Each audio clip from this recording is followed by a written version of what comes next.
Thank you, everyone. Welcome back. Hopefully, everybody had a great break, great lunch. Um, Joining me for this talk today is good friend and legendary artist Mike Winkelmann, Beeple. Um, Mike, do we have you on? Hey, hey, can Oh you my hear God, I hear me? you. I hear you. There you are, life size. We had Ari on. Literally, yeah, it's amazing. We got two 30-inch, 30-foot screens here. How are you, sir? Good. We're doing good. We're doing good. How's the day going? Amazing. It's been an amazing day. We had some great talks. You know, one of the things that I wanted to sort of cover, even at the top of this, is, I mean, there's such a deep amount of change and some angst, some opportunity around AI. The last time that you and I were doing one of these talks, we had a mod on there, was talking about the tools. Like, I mean, I think that, one of the points I was making was that, there's, before people worry about what AI takes away from their opportunities, there's so many new things you can do. It's just like with Octane, giving people the ability to do cheap 3D rendering, but still giving a vast opportunity. And I think we're using Kriya, Magnifique, other things. And I guess I'd like to start with just what AI tools are you using? How do you see it playing out? What's your take on it? Has it evolved since the last time we caught up a few months back? For sure. Yeah. Well, thank you so much for having me. Very much appreciate it, and excited to be a part of this.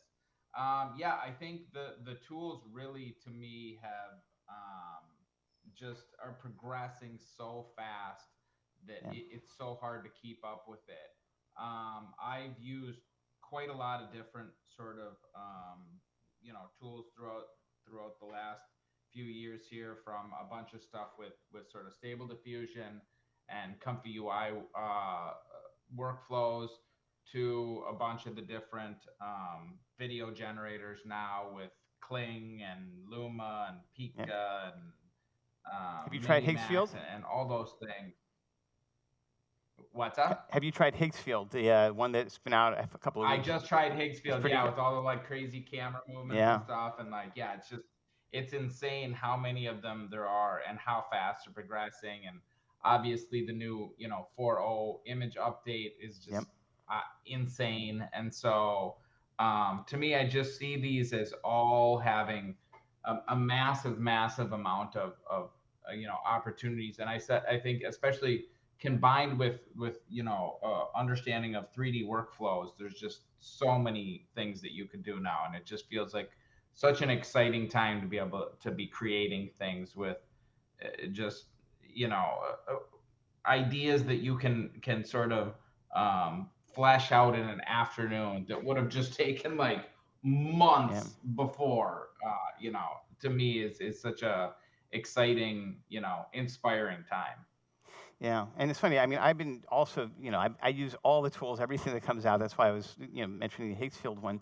But it's also one of the things that you didn't see the talk from earlier today. But we're working on bringing it so that if you generate something and you bring it into Octane and you can, do stuff with it, that's a really powerful system as well. I mean, if you can mix generative art with a control, like I'm sure if you're experiencing what I'm experiencing as showing this, like you can launch something through like Kriya, for example, on 20 of these different video generators, and you'll get back these results. And it's still a lottery, right, with a lot of the generative AI tools. And I want to figure out a way to make it so that it's as specific and deterministic as what we get in 3D or our existing rendering pipelines. But and I think that that's kind of where things might be heading. But I mean, again, when you're using these generative video models, like what's your return rate on success, or how many times do you iterate, or what have you learned as an artist, even through prompting? Yeah, 100%. Yeah, it definitely, that's the part of it that I think is sometimes frustrating, and I think it really almost requires a new way of sort of like thinking about where you're kind of like going with it. Because yeah, the return rate on them, it's getting better Yeah. as they become better at sort of like understanding language, but it's still sometimes can be very frustrating when you're like, give it super specific direction, and it's like, no, no, no, and doesn't keep doing it. And that's where I think having, being able to really sort of feed in precise videos and sort of like camera moves and different Yep. things with Cinema 4D and Octane, I think really helps give you a much higher degree of control. But yeah, it's definitely, not where I would like to see it be. But I think there again, it almost, I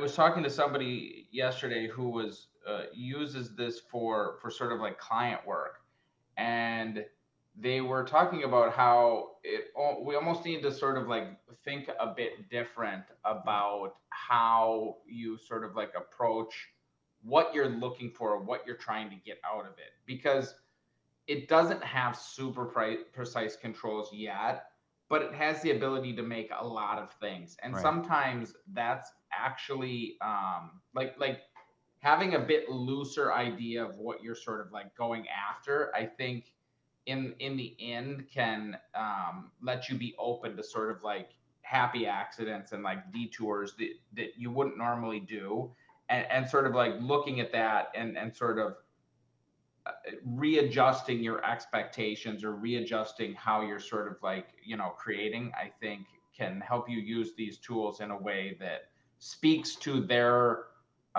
strengths rather than their sort of like drawbacks at the moment. Yeah. I look at it the same way as well. And it's funny. Just before this talk, a couple came up to me and said, our son is learning 3D and is in the VFX space, but wants to learn how to do AI, the AI tools. What school? And I'm like, I don't think. I think you just have to go online. I think this is weekly, daily. This changes, and that's the thing is that everybody's sort of in the same boat. If you want to use this stuff. It's not like there's a course book or curriculum on there, and that's in some ways a good thing. It's changing a lot, and there's a lot of opportunity to do stuff with it. I do think part of my goal is to try to get that kind of to change the lottery system a bit so that you can get much more precision. But even in the state things are at now, it could be useful if you again think about it and it's in a different way. And I think the other thing as an artist, you were talking about in our last conversation was, the Beeple style, like people's art being taken and applied in training and all that stuff. Obviously with render, we want to try to fix that. If you create something on the network, there's a tag for that. We can look at tracking it, but maybe the thing is more just the fear that artists have around their work being trained and so on. And you're like, I don't care if people take my stuff and remix it. Has your thinking on that evolved? Is it the same? What would you say to artists that are, fearful of that outcome? Do you Yeah, think it's I overblown? I think know, that's but I think it's very overblown that it's like, if I hate to say it, if say it every artist unfiltered. who is That's what we. That's concerned what we're here about for. that removed their work from the training data, nothing would change. Yeah. Like it just wouldn't change. Like it's being trained on such an immensely vast amount of work that even if you removed your 7 JPEGs that it was trained on, there's like 10 billion other ones that are so similar to that it's not going to make a difference. And so I think sort of worrying about that, I don't think that's going to put food on the table. Yeah. You know what I mean? So it's like it's one of these things where it's like you can get super butthurt about that, but Yeah. it's And not really going to help your present day sort of like situation. yeah, I agree that the scale at which things are at, and also, I was making, Matt had sort of made this point to me earlier, and it's true. All these things like the Kling they're training it in China, and in China and Singapore, there's no laws protecting IP. You can train in all the Marvel movies. That's in Kling. So and that is out there. People are just building stuff on there, and it's like, and even Adobe when they tried to do their clean video thing, well, they're using stuff from Midjourney, which is generated out of dirty data. So it's Cameron was playing the clip, you have to worry on the output. The training data is at this point, it's like that. That thing's sort of left the the stable. But I do think, to your point about putting food on the table, obviously there's a lot of artists that could type something in now and get back something and maybe get work or not, or maybe that's just how do you see artists that are struggling to get in this business that used to maybe do MoGraph stuff or concept work? What's the opportunity and the peril or the changes that are happening with these tools being so pervasive? And how would you tell an artist that's starting today like what to do, how to think about this, and where to begin? Sure, I think they need to familiarize themselves with the tools because, like you said, it's very pervasive, and I think it's going to get more and more powerful, and it's going to become less tenable to, sort of build out an entire 3D pipeline for a lot of different things, because it's really like that becomes, you know, a massive, massive amount of work. And I think there's also, it doesn't really need to be a like, you could really take a hybrid approach with these tools. And one of the things that I do, fairly often in the everydays now, is I will generate an image and I'll say, here's this image that I'm looking for. I would like it on a white background, and it's some sort of like object. And then I'll take that object, I'll generate it in Creo with like Flux or something like that. Then I'll take that object and I'll take it into Tripo and Yep. I'll make a 3D model of it, Yep. and then I will bring that 3D model into Octane, render a scene around it. Then I will take that render and final render and take it into Magnific. And so I've used three different types of AI, but I have very, very precise control over what the sort of like output is. And I'm just using it as a, again, a tool where I'm not just like, roll the dice. Okay, I typed in 20 words. We'll see what happens. Hit, reroll, reroll, reroll. Like, and so I think looking at, not just the driving rate to the final end input, but how Yep. can you use tools that, that give you more granular control throughout the workflow? And I think that's what you're going to see more of in people building sort of like pipelines out. I think there will be sometimes they'll go right to the like generate me the video, but I think understanding where they're at and sort of trying to figure out how you can work as fast as possible, because at the end of the day, the clients, I promise you, give no fuck how you created this shit. They Yep. do not care. They're like, how can this be as cheap as possible? That's it. And I think the idea, just going back to again the idea of sort of like, well, this is trained on XYZ thing, and I don't like how it's trained.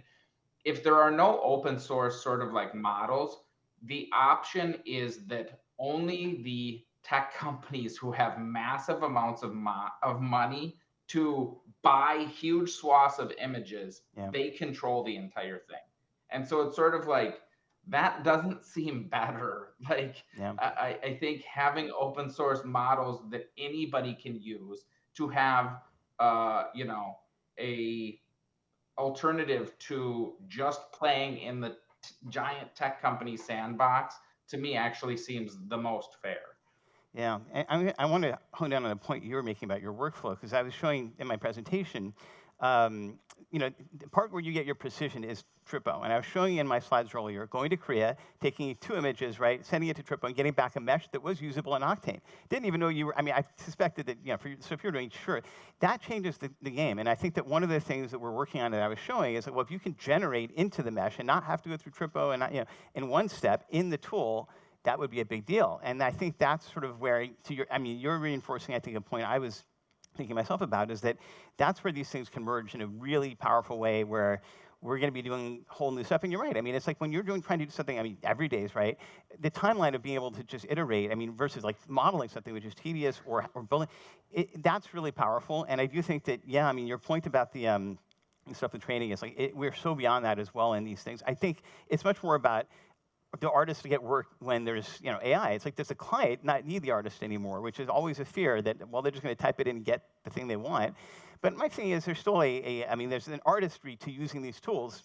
Just like everyone has a phone doesn't mean they're Cameron, and it's like that. So it's good to hear about your workflow, and also a lot of people look up to because of how you sort of change the game with Everydays, and of course with the whole NFT space. You want to talk a little bit about Beeple Studios and the physical pieces you're doing and how that's going. I think that would be a great thing to just update the audience on. Sure, sure. Yeah, just to go back to what you just said, I think that is, a great analogy with the sort of like camera. Again, Yeah. every single person has the Yep. camera, and it's actually even easier than AI. You just press a button and it's like Yeah. boom, there's the image of whatever. Yet we still hire photographers because I don't know about you, but I suck at taking pictures Yeah. with this thing. I suck at taking video. It doesn't turn out good. It doesn't look good. And so I think, will the client be able to generate something? Sure. But are Right. they going to look at it and like probably have a bit higher expectation and realize that what they generated is not that good? I honestly think so. And I think it's really going to just change, like, our expectations are going to change.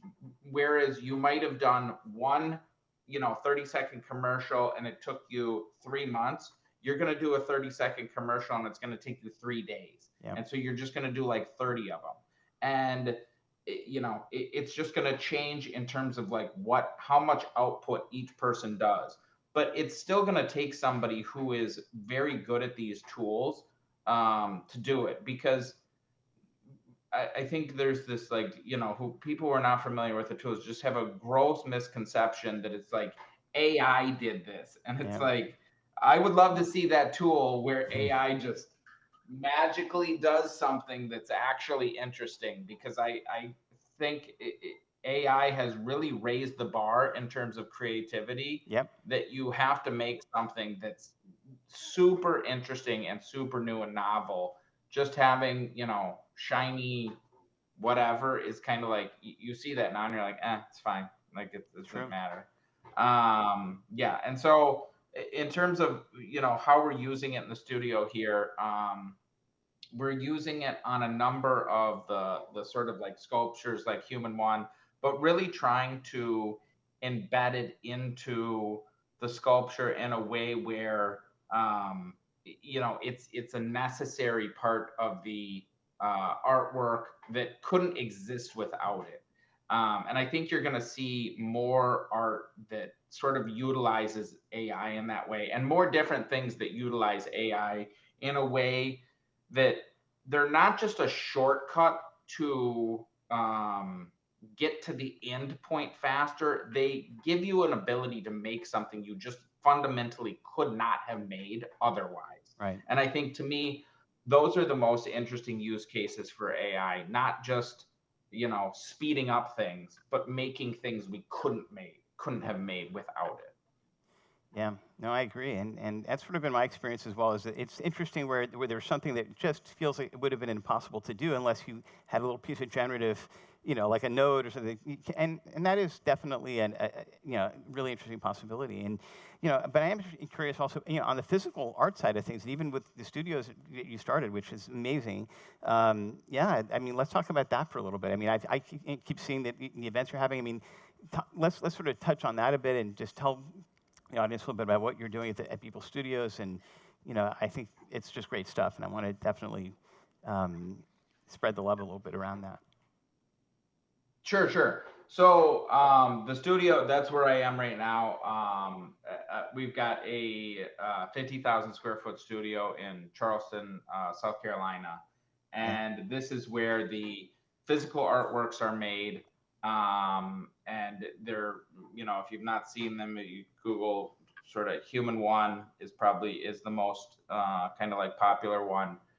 But they're, sort of bigger physical sculptures that have a bunch of computers and GPUs and Yeah. stuff in them, and they are really trying to be this mix of sort of the physical and digital world, where that I think, obviously with the NFTs, there's a lot of Yeah. people in many cases, rightfully so, called bullshit on the whole thing, Yeah. which I totally get. Um, and so I'm trying to make work that is kind of, undeniable to people who are, come from maybe more of a traditional background. And it's harder for them to see work that's purely digital in the same sort of, kind of canon of art history that they would look at a painting or a sculpture or something like that. And so those works are made in the studio here. And the other thing that we do is we have a bunch of different events where we're trying to bring people together in a immersive space here where we've got wraparound sort of like projectors and columns with TVs on them, and really try out a bunch of different kind of experimental ideas around how you could use a space like this. We just did a event that focused on kind of the intersection of art and gaming, where we had a bunch of sort of video game tournaments, and we had a bunch of people sort of like competing with kind of drawing tournaments and sort of creating art live.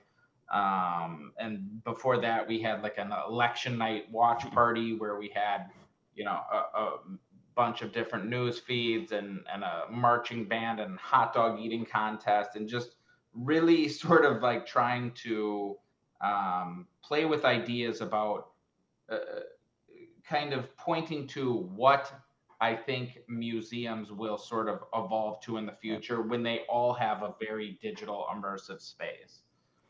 Yeah, I mean, well, that's what's crazy about your journey is that, I mean, I think the whole thing with the NFT thing is that it just gave people, and your success, that blew it up, is that it gave people an understanding that value could be applied to non-physical things, and that artistically means something more so than the money and the NFT part of it. But I think that there was a magical part where so many artists that are on Render and we're making good money on it, and it's like I think it just went to memification and then garbage for a lot of things. But you're touching on the NFT. What do you see the space being? Is it just memes? Is there something still there that can be done with this, or do we just build a better version of this, which is still something we could do? Because there's a lot of options. But how do you see the NFT space today? I think it's going to take. I think it's just um, what happened was always going to happen, and sort of a lot of the things that had no artistic merit or no sort of like lasting cultural relevance that was not based on pure speculation, we're just of course going to kind of just wash Yeah. away into the ether over time. And I think memes are a big part. I think memes are going to be very sort of like popular, and I think people think of them in a kind of sort of limited sense. But I think the idea of, if you strip away sort of the kind of um, context around them, or the sort of like connotation that they have, the idea of the concept of ideas spreading very fast, I think is going to be a big part of art, and I think it's going to be a big part of sort of like society, as the communication channels allow for ideas to spread faster and faster. And so I think I don't necessarily think that memes are a bad thing. I just think it's going to take um, longer for there to be more sort of like mainstream acceptance around this medium. But I think it's hard for me to imagine us living less digital lives Yeah. in the future. And so, again, the idea that digital and virtual objects can have value, I don't see that sort of like going away. I think it's just going to take time for people to accept that, and it really is um, at the end of the day, it's whatever has attention and sort of like cultural relevance that has value. And Yeah. whether that's a physical thing or whether that's a digital idea, you know, it's it's not going to matter in the future. And I think our kids growing up with iPads and video games and Fortnite skins and stuff. I mean, Yeah. this is going to be completely second nature to them, that certain virtual objects have value. And if a lot of people care about and are touched by those virtual objects, then they will have an immense value. And that's really all it is. Yeah, I mean, I agree. I mean, that's a big, that's why I sort of wanted to touch on it. And I think that, yeah, there's a little bit of, again, when things become fads or they're speculative, I mean, that almost hurts the more interesting part of the message. And I think with AI tools as well. I mean, there is this thing where anybody can do something, but I guess I'm seeing interesting things, and I don't know which Instagram or X, whatever. But you do see the spread of these things really quickly. I mean, you can iterate quickly, and AI can put something out there, instant feedback, right, and instant notification. But when you're doing your everydays now, like what's changed? Anything changed for you, and just what brings you or inspires you to do them? I mean, we talked a little bit about the tech, but what about just as an artist? What goes into them today versus 2 years ago? I mean, anything there that's evolved as you have, I guess. Just Yeah, I think obviously the things going on in the world right now, there's no shortage of inspiration, and there's no shortage of, now that we got your boy Donnie back, we got all kinds of crazy crap happening on a daily basis. And so it's it's plenty of crazy dumb shit to pull from in terms of inspiration. And so that's of course a huge piece of it. But I think also chronicling the sort of internet culture at large and the things that happen and exist on the internet, um, to me, I think is interesting, and sort of like cataloging them through this sort of filter of um, weirdness and I don't know, just bizarre, forward-looking sort of sci-fi humorous filter. I think to me is still really exciting, and continues to be fresh, because whatever craziness the internet sort of like pulls out continues to be fresh. And I think the other thing that's actually very interesting about them now too, in terms of like AI, and not so much on the workflow side, but on kind of the like context and meaning side, yeah, is I don't know how many people have tried it, but on Twitter, that grok thing, yeah. if you ask it to explain the everydays now, many times it's very, very good. Like, it's surprisingly good at being able to sort of explain things that sometimes are very sort of like esoteric and very sort of in the weeds of if you missed whatever people were talking about that day, you're not going to understand it all. And so to me, I think that's actually really exciting, because these sort of like brief moments in time, it won't be like, oh, what the hell does this even mean, 20 years in the future or whatever. Like, the AI will know exactly what Yeah. that meant and why I sort of like, it might not understand all my sort of like reasoning, obviously, but it will certainly be able to like provide some context into these very sort of like, ephemeral, points in time that I'm kind of like drawing from. That's a great point. I have tried Grok, and Grok for me, the interesting part is, I'm on the X, whatever, Twitter, and yeah, there's something I'm like, what is this about? And I hit Grok, and it answers. And the thing is, whether it's better or worse than any of the others, that insight's interesting. And I'm with you. Like, I've always been interested in seeing how good the AI is at understanding what the intention of the picture is. And yeah, I didn't even think of trying your everydays on it, but the fact that it is sort of getting better at it is fascinating. It's Um, definitely getting better. yeah. No, I mean, and the space is moving fast. I mean, it's like all the things from the generative side, from the AI to sort of assist in explaining or adding information to something that's already human generated is fascinating as well. And maybe there is an artistic thing there to consider down the line. But the thing with Rock being so integrated in social media and working better, I think, than Meta's thing is I've noted that as well. So that's definitely. Are you finding engagement-wise? I mean, do you find X, Instagram? What is it that you feel gets the most interesting feedback for you on your posts and what you're doing out of all of them?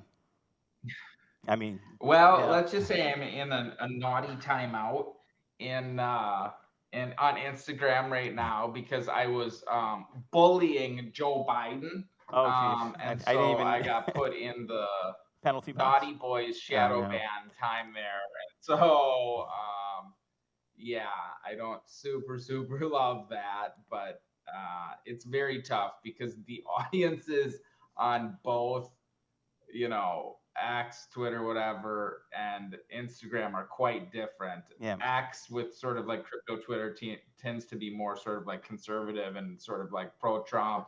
So anytime I make fun of Trump there, I'm a fucking libtard, blah, blah, blah. And anytime Instagram, I make fun of, Joe Biden, I just get my account freaking shut down for, 2 weeks because it There's nothing in the middle. made the little Toy Boys wah wah. So yeah, that's where I'm kind of stuck in the middle there. So If it were only decentralized and permissionless, and that's how it worked, we wouldn't have to pick a side, and maybe that's where the blockchain has a value in there. And I know people have been trying that for a while, but dude, it's so great to catch up. I think we're just about out of time, but I love having your insights, and I think everybody here in the audience that's been listening to this, it's been great. Yeah, Mike, thank you so much for joining us. yeah, thank you so much. Very Thank much you. appreciate the opportunity. People, and everyone. really wish I could have made it out there to hang with all the homies. So yeah, Thanks, you guys. Mike. I appreciate it. Take care. Awesome. Thank you guys. Oh, you're still there, but I think we're good. Thank you, everyone. That was great. I'll join you guys on a future panel. I think we have another one starting shortly. Thanks.